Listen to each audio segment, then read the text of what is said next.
Hey, what's going on, guys? Eric Pate here, back with another video. So I know I already made like a whole 10 to 15 minute video on this accident, but it's time to do what if on it, because I think so it's gonna be this what if is gonna be kind of different than the other what ifs. The other what ifs is if we change something, if I change the variable about the accident, probably would have prevented it. This one is going to be a little different. What do I mean?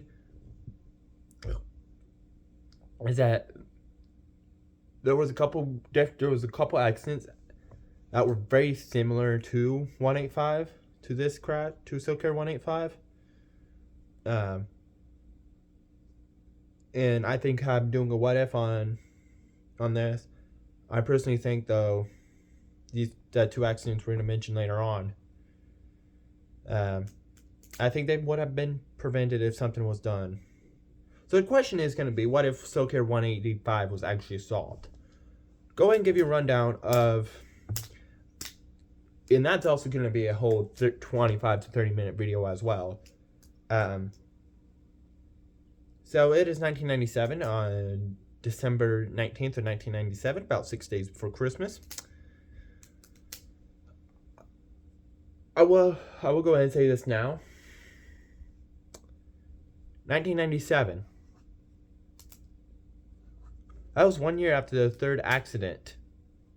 Well, I wouldn't say accident because they landed safely, but that was 1 year after a east wind plane nearly crashed due to a rudder malfunction. That was not the only that east wind plane I just mentioned, that was not the only rudder malfunction we had in the 1990s. In 1991, a United Airlines 737-200 flipped upside down after the rudder had a malfunction. And in 1994, a U.S. Air 737 flipped upside down, also after having a rudder malfunction. So around the time of Silkair, the investigations were still going on regarding the rudder malfunctions. So, again, I'll go ahead and ask the question. I want you guys to think about the answer as I talk about the accident. Tell me in the comments. And then I'll tell you what I think would have happened at the end of what if Silkair 185 was actually solved. Now, also around this time too, I'll add one thing. When you go on a commercial plane nowadays, you're almost always going to notice the cockpit door is closed. Reason being was the September 11th attacks. Those doors have to be closed at all times, and only people who's allowed in cockpit or flight attendants or other pilots. Alright. So, this plane was going from Jakarta to Singapore. At first, it was suspected it was a fourth rudder malfunction.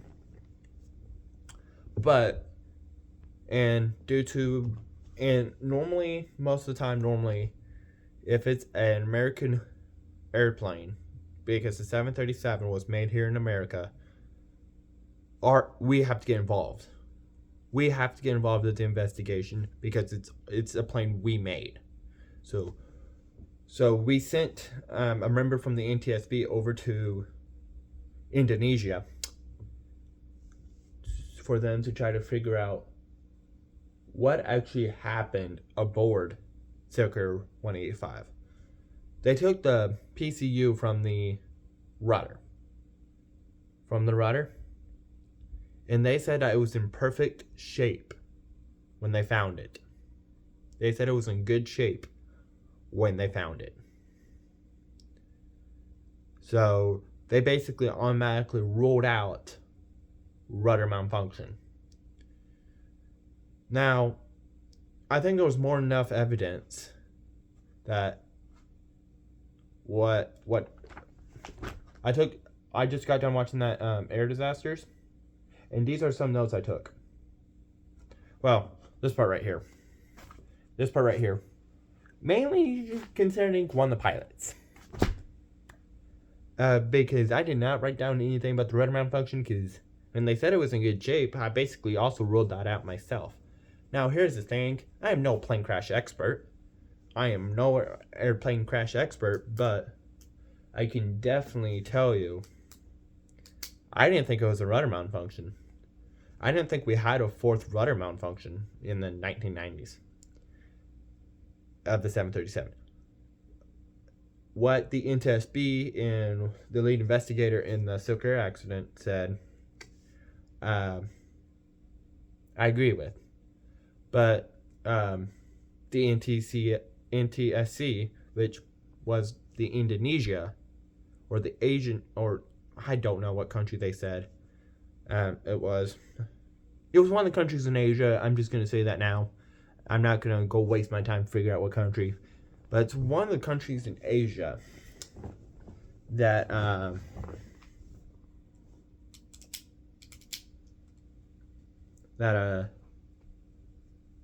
that did this accident. But their chairman's like, oh yeah, there's not enough evidence to prove it was pilot suicide. Because that's what the NTSB said, and that's what the lead investigator said it was. Because alright, real quick. Normally, in cases like a pilot suicide, typically they go for the first officer first. Typically. So that's what they did, but everybody who worked with First Officer Duncan Ward, they said that he always seemed like a happy person. He loves his job. He comes in with a smile, does his job professionally, whatnot. On the other hand, Captain Su Wei Ming, not so much. He was not a safe pilot. He recently, 6 months before the accident, he got demoted because he did a really fast landing, and it made about everybody on board sick. He did a pretty rough landing, which about made everybody on board sick.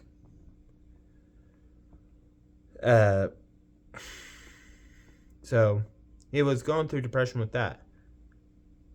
And then in the stock market in Singapore,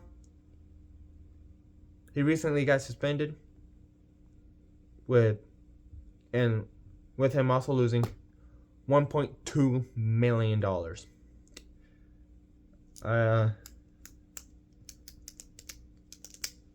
And then another thing, he was in a fighter squadron 18 years before, on December 19th of 1979.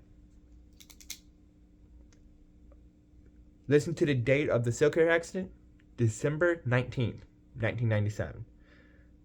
December 19th of 1979 was when he cheated death with the squadron. 18 years apart. That's like the OKC bombing. It was, I believe, 2 years after the last day of the Waco siege. I'm pretty sure it was, if I remember correctly, if I remember the documentary correctly. So now let's talk about. Duncan Ward, he was in the cockpit by himself for a little bit. But while the captain left the cockpit, he pulled the circuit breakers of the cockpit voice recording. I just got to mention that air disasters. And what they said was, when the cockpit voice recording gets pulled, it's not going to, by either the captain or first officer, it's not going to let the other pilot know. So he was actually, what I think happened was he was actually planning this carefully. That when he came back to the cockpit, he told Duncan Ward, hey, there's a malfunctioning toilet in the laboratory, can you go check it out? What he did was, he was actually trying to get the first officer out of the cockpit, because second first officer left the cockpit, he shut the door and locked it. Again, This was in 1997, but so 3 years and 9 months before the September 11th attacks. And before 9/11, the cockpit doors could be open. So he immediately shut and locked the cockpit door, disabled the flight data recorder. Now, when you disable the flight data recorder, that will let the other pilot know. And the other pilot would try to fix it. And then he immediately took... I'm not playing, do I? Let's use the camera we used in the first 10 flight logs for reference. He immediately turned the plane to the right and then put it in nose down position, and in like less than a minute the plane crashed and looked like it disintegrated, like when Turkish Airways did and 81 did. Immediately killed all 97 passengers and 7 crew on board in the Musi River. Again, I'm just butchering some of these names because, yeah. I honestly, though, think that there was, though, more than enough evidence to prove that this was pilot suicide. This was pilot suicide. I really think this was pilot suicide. But everybody else is saying that it was a fourth rudder mount function regarding the 737 rudder issues in the 1990s.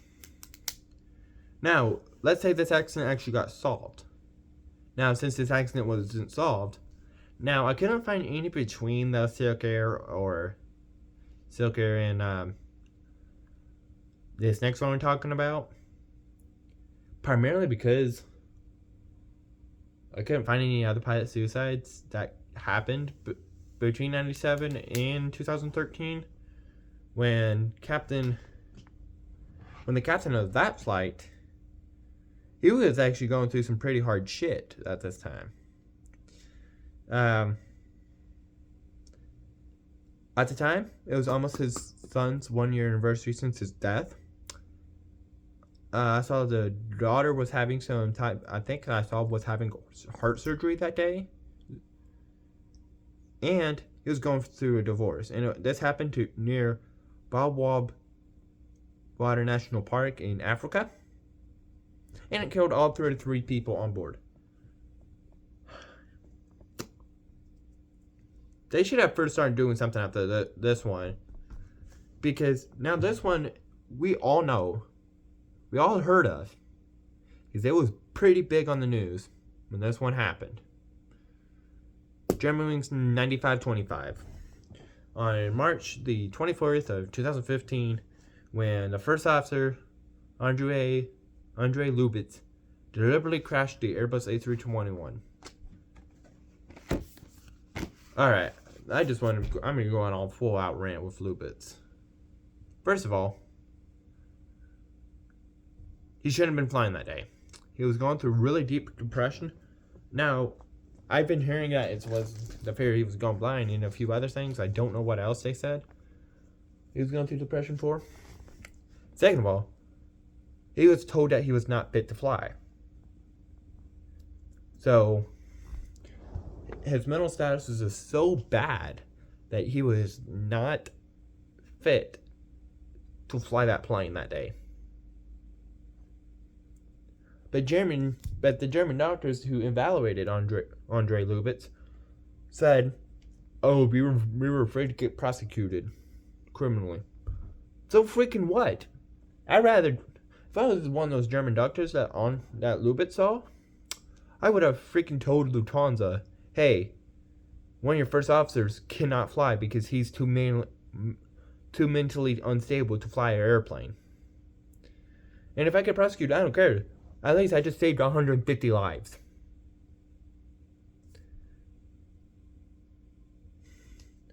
Like, seriously. You were more worried about getting prosecuted than saving 150 people. If I think if they did that, if they told Lufthansa that Andre Lubitz, because Germanwings was because Germanwings is no longer an airlines. What's my cat doing? But Andre Lubitz would probably still be alive, along with 149 others. But no, they were more worried about getting prosecuted. So freaking what? Just go ahead and tell his workplace that he's too unstable, too mentally unstable to fly. Because if they did that, I would say a good 150 people would have survived Germanwings. So, yeah, I'm more worried about getting prosecuted than worrying about the fact that he could have killed people. Ever since Germanwings, though, it is a requirement at all times. It has to be 2 people in the cockpit. So if I'm a flight attendant and one of the first officer called me and said, hey, they have to use the restroom. First officer has to use the restroom. One of the flight attendants have to be in the cockpit while the first officer's in the restroom. Just in case the captain was to do something dumb, they can try to stop the captain. It's the same thing if the captain has to use the restroom. If the first officer tries to do something dumb, the flight attendant can try to stop.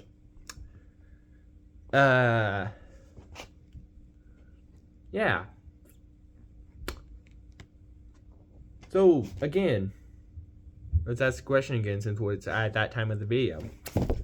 What if Silk Air 185 was actually solved? Germanwings, and I think Germanwings 9525 and LAM 470 easily would have been prevented. 16 years. That would give them 16 years to figure out a solution if they actually solved it. When the Germanwings happened, incident happened, they basically came up with a solution after a month, I think, and said that, oh yeah, now from now on, all planes have to have 2 pilots in the cockpit at all times. I agree. I 100% agree.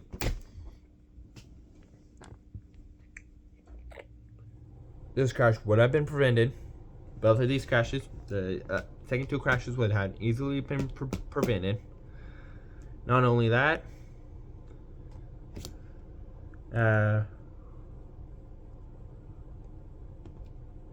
when somebody's going through something like losing a $1.2 million because of a stock market issue, take away their privileges, and back to my point about the Germanwings that I just made, yeah. Don't be afraid. Don't be afraid to tell a pilot's workplace, yeah, this pilot shouldn't be flying. Because I do still agree with the whole Germanwings saying is the German doctors that Andre Lubitz saw, 100%. They should have 100% told Lufthansa, yeah, Andre Lubitz should not be flying your plane. But no, they were more afraid about getting prosecuted. No, tell freaking what? If you actually told Lubitz's workplace, chances of 150 people still being here today would be high. Now, don't know if that would actually be true with COVID, but still. Like, seriously. If you're too unstable, that you have mentally unstable, you have to go see a doctor and get medicated. You're too unstable to fly a plane. Anyway, that's what I think happened. Tell me in the comments, what do you think would have happened if Silk Air 185 would have been actually solved? Like, subscribe, comment, favorite. Be nice, cool, be awesome. Eric Bate, don't really hate. See you later.